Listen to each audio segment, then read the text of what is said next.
تمرین شماره 40. تمرین شماره 40 کرشمه ماهور هست. فا دیز، دو دیز، ماهور ر. با سرعت پایین با هم میخونیم و قسمت اجرا میکنیم. 3 ضربی هست. هر سیاه برابر 1 شماره میشه. 1 2 3. دو تا نوت اول با آرشه راست. ر ر ر ر ر.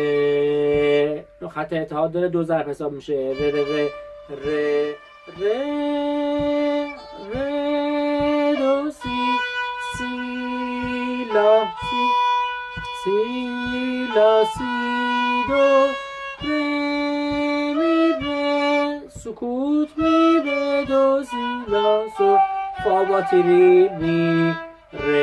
بعد بریم تو پوزیشن. ر انگشت اول، ر فا انگشت سوم از دوم فاصله میگیره به خاطر دیز بودنش و اینکه دو تا نوت اول با آرشه راست. ر فا فا فا می فا می می می ر دو سی سی. تکرار سی سی سی سی سی می ر. 2 ضرب. ر سکوت لا لا. تکرار داره. آرشه چپ اولیش میشه، دومیش میشه آرشه راست. 1 2 3 1 2 3. مثلا بخوام سول اشتباه گرفتم دیگه. لا سول فا فا فا فا می فا لا سول خط اتحاد، 2 ضرب. سول فا. میایم تو پوزیشن.